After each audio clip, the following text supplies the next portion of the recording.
Welcome to the Deep Dive. Our job is to take a stack of compelling historical sources, tear them apart, and, really extract the core insights you need to be truly well-informed. And today we have a fascinating one. A single day. A single day that completely changed the geopolitical map of Europe. We're talking about May 19th, 1643. The Battle of Rocroi. Exactly. And if you're unfamiliar with Rocroi, here's why it's so important. This wasn't just another battle in the incredibly devastating 30 Years' War. No, this was something else. This was a symbol. It's the moment that just shattered the decades-long, seemingly impenetrable myth of invincibility that surrounded Imperial Spain. Who were, at the time, without question, the greatest military power in the world. So the fundamental question we're really tackling today is one of innovation versus tradition. How did the French, while fighting an enemy that had, dominated the continent for a century, and while being outnumbered, and while being numerically inferior, achieve a victory so decisive that it immediately signaled a permanent shift in the European power structure?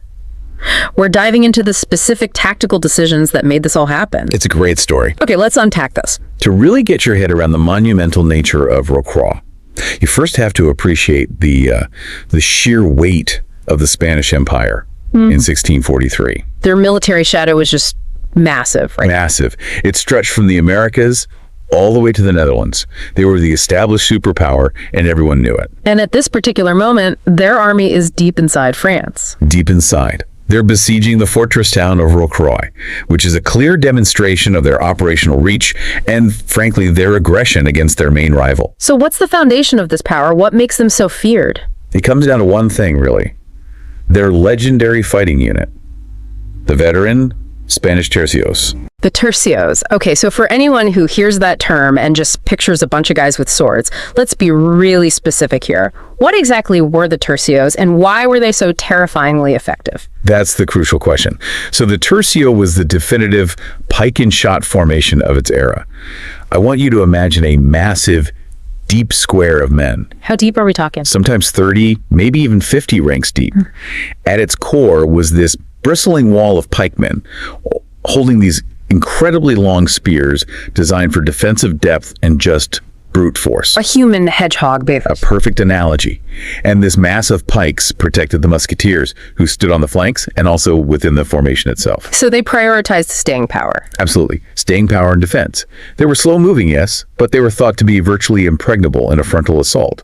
They didn't just win battles, they defined the very structure of the battlefield for generations. And the Spanish force at Rocroi, led by Don Francisco de Millo, had how many men? The sources put it somewhere between 26,000 and 27,000, and crucially, they had the Tercios. They had every single reason to be confident. So you've got this juggernaut, this military artifact that basically never loses, and they're facing a French relief army whose mission is, well, desperation. It really is. This is our classic underdog scenario. The French side was visibly smaller. Yeah, numbering around 22,000, maybe 24,000 strong. So they weren't just confronting the Spanish army, they were confronting the Tercios, the unit that every military commander of the day believed was impossible to break in a straight fight. Impossible. The traditional military wisdom was that you tried to harass them, maybe you wear them down or starve them out if you could. You don't attack them head on. You never, ever tried to maneuver against them directly with a smaller force. The French were staring down the barrel of total disaster if they failed. And that would have left their entire border just wide open. Wide open to the full Spanish might. The stakes couldn't have been higher. But the French had a secret weapon, a strategic counterweight in their leadership. The army was commanded by a young man who was about to turn 22. Louis II de Bourbon, the Duke of Enghien. Who would later, of course, earn the title the Great Condé. When you look at the sources describing his character, what really stands out is this audacious aggression. Yes. And maybe more importantly, his willingness to just disregard generations of military tradition. Didn't his own generals tell him not to do this? Oh, they begged him not to. The cautious advice was overwhelming. Don't engage, wait for reinforcements, play it safe. But Enghien was impatient. He's on opportunity where everyone else saw professional suicide. He understood that to beat the gold standard, you just can't play by their rules. You have to change the game. You have to change the rules of engagement entirely. His youth, I think, was actually his greatest asset. He wasn't burdened by this reverence for the Tercio that gripped all the older commanders. He was willing to risk everything on a new idea. So you, the listener, You have to be asking, how on earth did this young general with fewer men manage to dismantle the most feared fighting machine of the era? This is where strategic thinking broke with tradition, and here's where it gets really interesting. It really is. The mechanism of the victory was a complete revolution in military doctrine. It sounds technical, but it's actually quite simple. Okay, break it down for us. So while the Spanish relied on these deep, slow defensive formations, The tercios we just described. the very same, the French, under Enghien, deployed what our sources call modern linear tactics.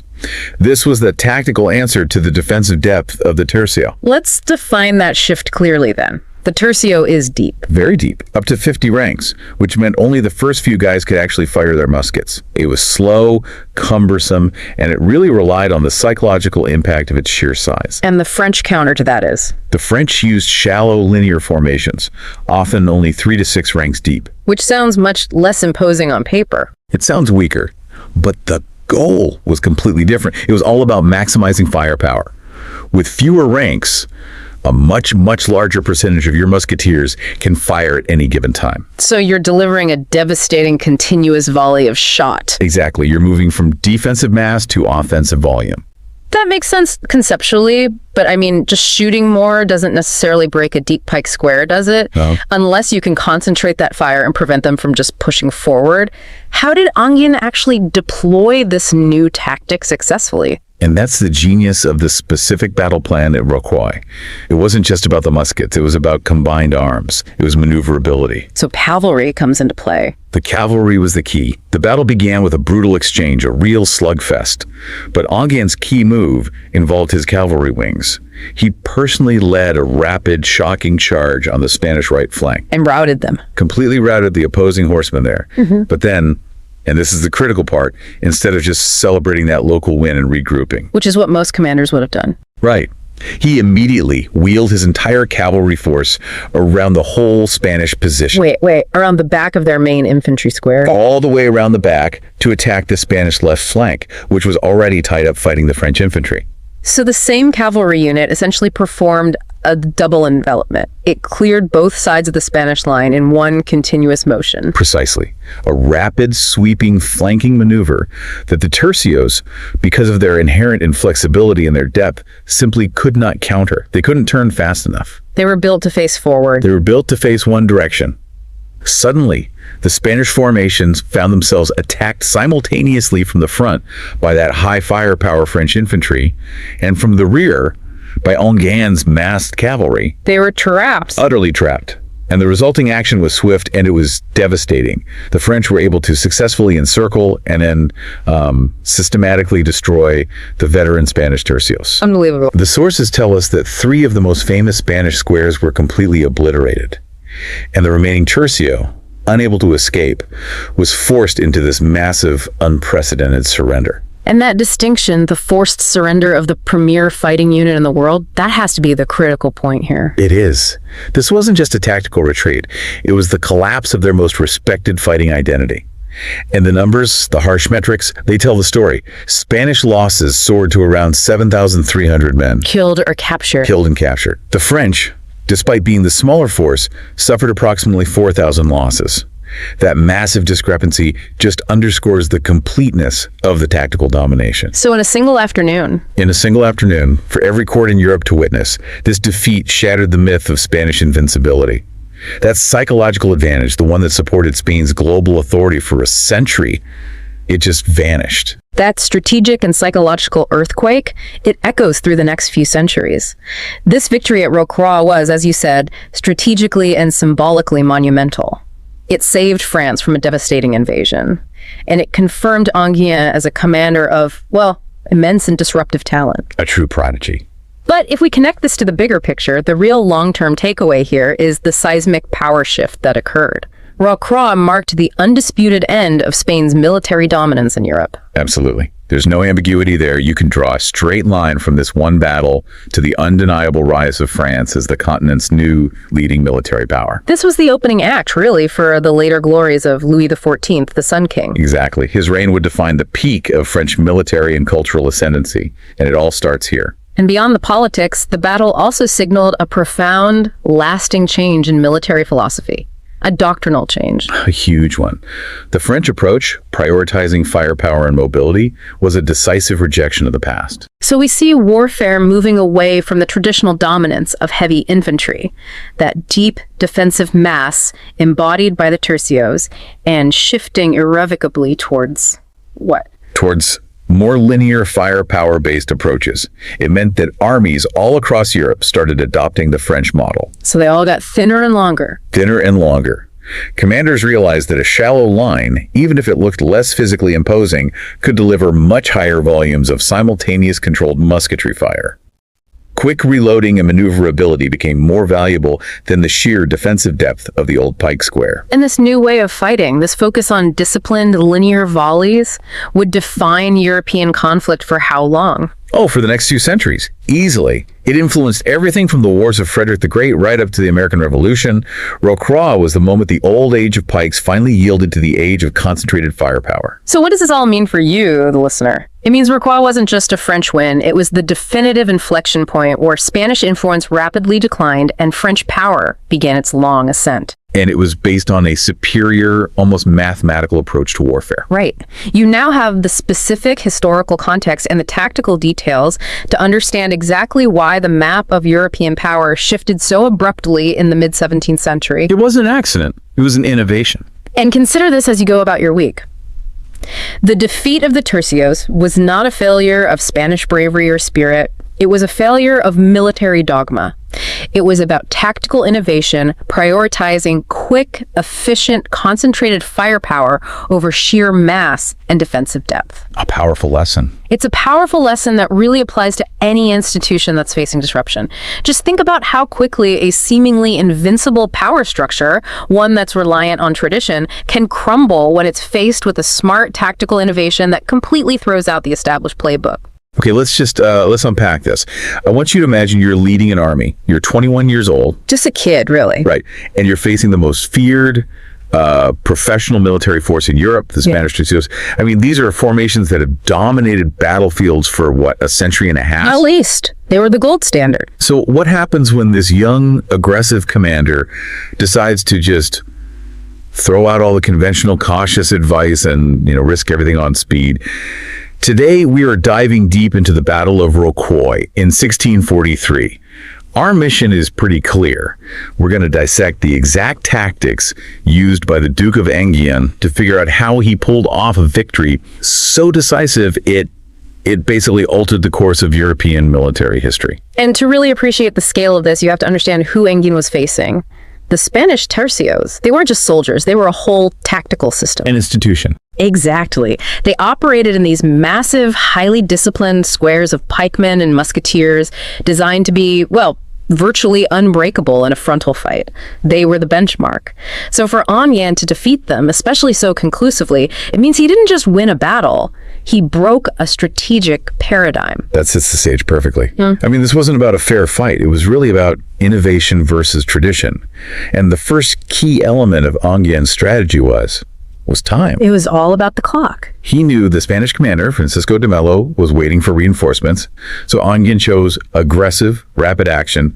He chose to attack now, rather than let the Spanish army get any stronger. And it wasn't just raw speed either. It was highly calculated movement. Enghien saw that de Mello, who was probably expecting a more cautious opponent, had neglected a crucial piece of topography. The terrain. The source material really highlights how Enghien navigated his whole army through this difficult, narrow passage, a sort of swampy bottleneck tucked between thick woods and marshes. And that's the tactical genius right there, isn't it? De Mello must have thought that terrain was too rough, too slow, just too difficult to traverse, so he didn't even bother to secure it. Precisely. And by exploiting that one piece of negligence, Enghien didn't just move forward, he immediately gained a strategic position on a ridge overlooking Rocroi. Before a shot was even fired. Before a single shot. He hadn't yet engaged, but he had already dictated the terms of the engagement. He essentially forced the Spanish to scramble their deployment to face him on ground that he chose. A massive psychological and strategic victory right from the start. Okay, so Enghien has the high ground. He's forced the Spanish to react to him. But as the battle opens, even with that advantage, the French center and left flanks still got absolutely hammered. Oh, well, they took massive casualties. They were on the verge of breaking. So how did he keep his focus while half his line was collapsing. That is the moment of truth for any commander, right? And Enghien showed just supreme nerve and flexibility. He refused to reinforce the struggling center with his main reserves. A huge risk. A huge risk. He knew those parts of his line, though bent, hadn't completely broken, and he had a much higher risk plan focused entirely on his right flank. And this is where we shift to the absolute core of our deep dive today, the sweeping cavalry encirclement. So describe that maneuver for us. This wasn't just a massive frontal cavalry charge, right? This wasn't about crashing into the Spanish lines. No, not at all. This was about maneuver and surprise. It was a maneuver designed specifically to exploit the Tercios' inherent rigidity. How so? Well, the Tercio was an incredible defensive formation, but it was slow to turn. It was slow to adapt once it was engaged. So Enghien committed his entire right-wing cavalry, led by General Jean de Gassion, not to engage the Spanish cavalry head-on, but to bypass them entirely. To go around them. The cavalry swept in a wide, rapid arc, a truly aggressive maneuver around the entire left flank of the Spanish force.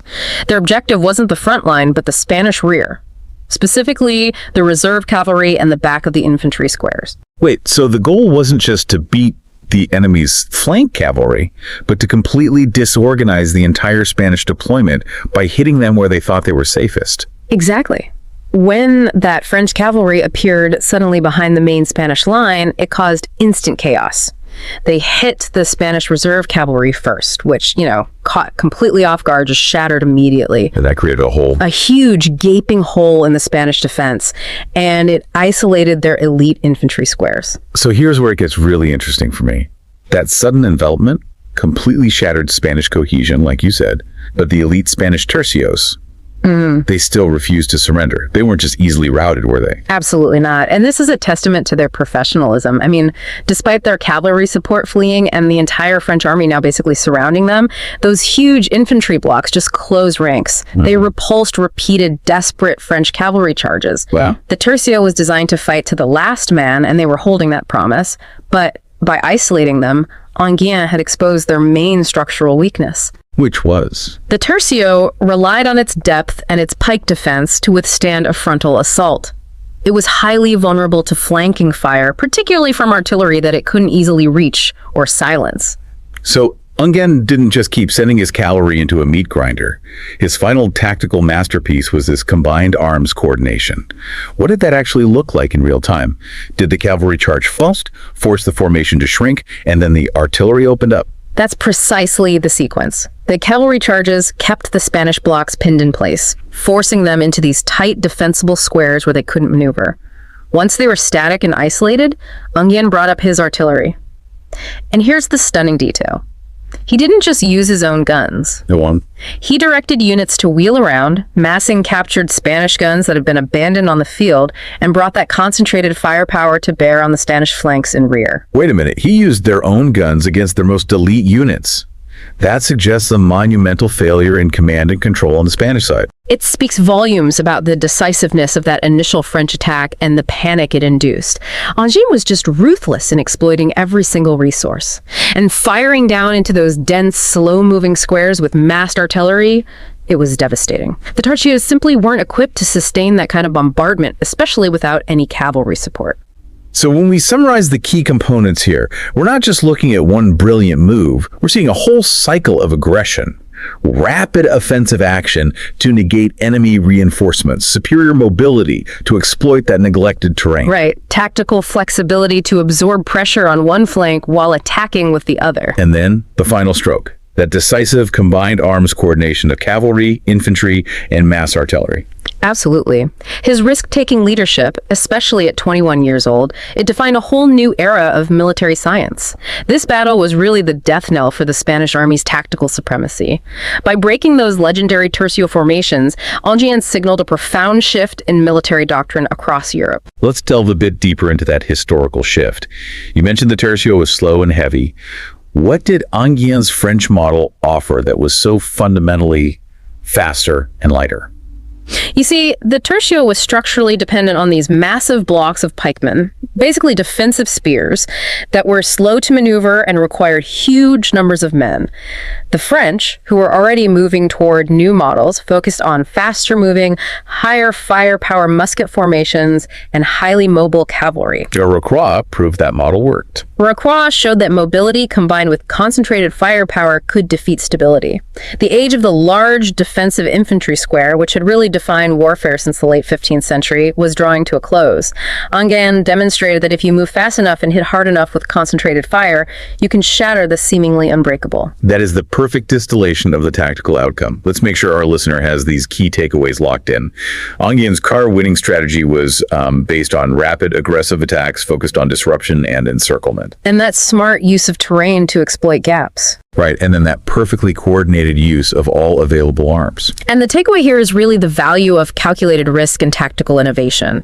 This deep dive shows that superior execution, driven by youth and a high risk tolerance, can defeat an established, seemingly superior force like the Spanish Tercios. It's a classic lesson in exploiting gaps and weaknesses through unexpected speed rather than relying on predictable, proven stability. And that leads to a provocative thought for you to consider, based on this historical victory. Enghien defied cautious, experienced commanders, and he won by relying entirely on rapid, risk-taking action. So how often in modern strategic planning, whether that's military or corporate or even entrepreneurial, is caution simply an opportunity for a mobile, aggressive opponent to exploit? Is stability just predictability, waiting to be outmaneuvered? It forces you to question the value of unexpected maneuvers versus proven stability. Thank you for joining us for this deep dive into the decisive tactics of Rocroi. Welcome to the Deep Dive. Today we're taking aim at one of the most stunning turning points in military history, the Battle of Rocroi in 1643. Right. If you're looking for a case study in, tactical innovation versus an outdated system, this is it. This is the one. Rocroi is the day the Spanish Tercios, this incredible military machine that had just dominated Europe for a century, was finally definitively broken. And it's almost impossible to overstate just how dominant they were. The Tercios weren't just an army, they were a concept. The concept, yeah. Synonymous with resilience, discipline, sheer power. They were the ultimate heavy infantry. And for 100 years, nobody could really figure out how to beat them reliably. So that's our mission in this deep dive. We're going to perform a kind of tactical autopsy. Exactly. Go beyond just the fact that they lost and really understand the specific structural weaknesses that the French exploited. Right. This wasn't a failure of nerve. The soldiers fought brilliantly. They did. This was the failure of an idea whose time had passed. So we'll unpack the design of the Tercio, watch its last stand, and pinpoint why its greatest strengths became its fatal flaws. So let's start with that legend. The Tercios were benchmark, you said it, for over 100 years. Yeah. If you were to compare it to, say, technology, the Tercio was like this huge, heavy-duty mainframe computer from the early days. That's a great analogy. It always worked. It was incredibly powerful, but it was just massive and slow. And that's spot on. It was built for solidity, above all else. So how was this machine actually designed? What did it look like on the field? Well, you'd see these massive, deeply echeloned squares, sometimes 20, even 30 ranks deep, just a huge block of men. Wow. And their real strength, the thing that was so revolutionary at the time, was this combination of arms. Okay. At the core, you had the pikemen, thousands of them, creating this hedgehog of steel that was just impenetrable, especially for cavalry. A classic anti-cavalry formation. The best there was.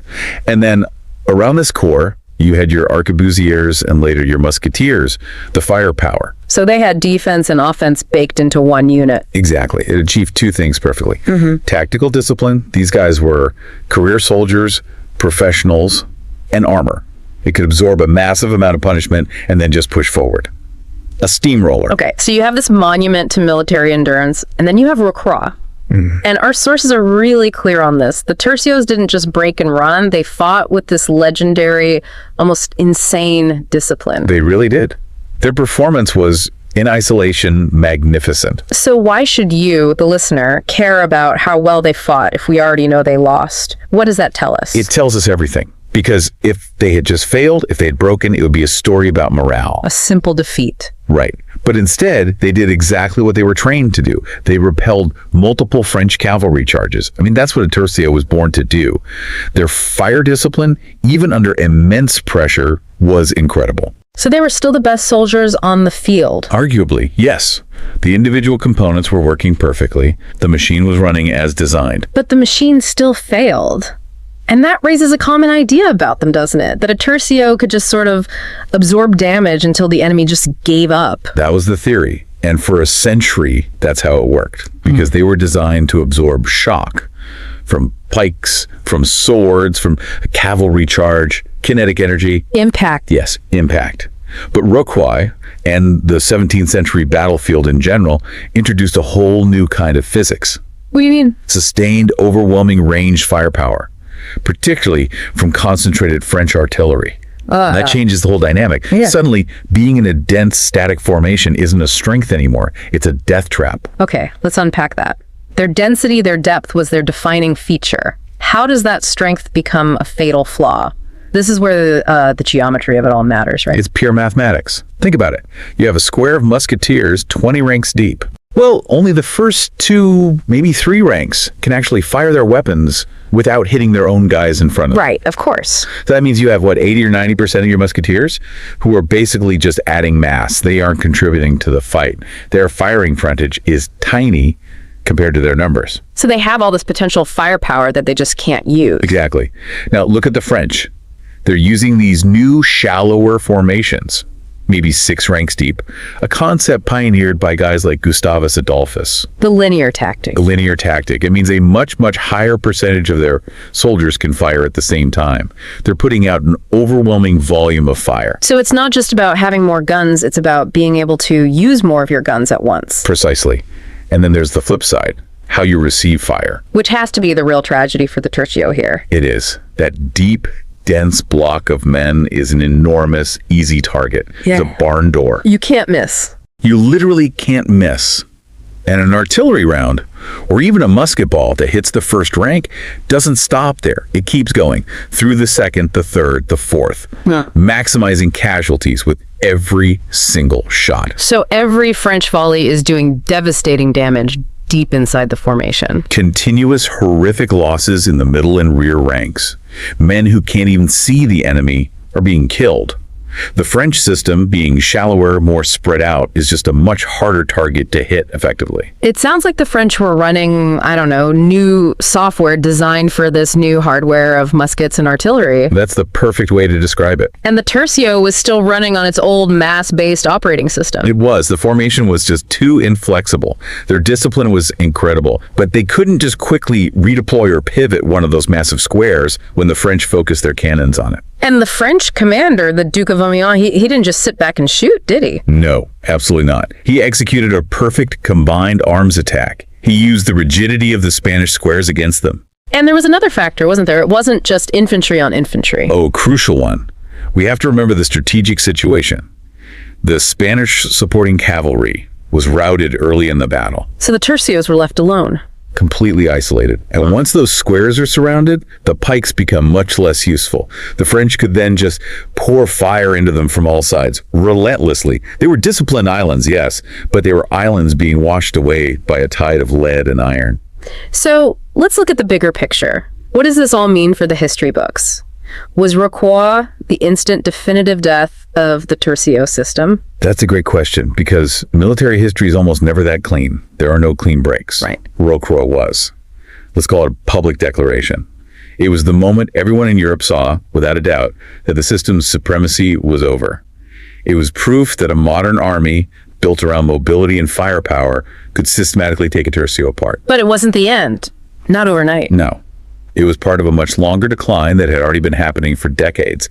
The system was getting creaky. So tercios still fought in battles after Rocroi. Oh, yes. And sometimes they still perform very well. Right. Especially in certain terrain or smaller fights. The discipline of the troops didn't just evaporate. But the magic was gone. The magic was gone. The strategic environment had shifted. The future was mobility, logistics, and sustained firepower. And the tercio, that deep, powerful formation, just couldn't adapt. Rocroi was the signal to everyone else. The gold standard. has changed. That's such a powerful insight into how systems fail. So, to recap for you listening, the Spanish Tercios were defined by these deep, disciplined formations, a system that was brilliant for defense and for shock power.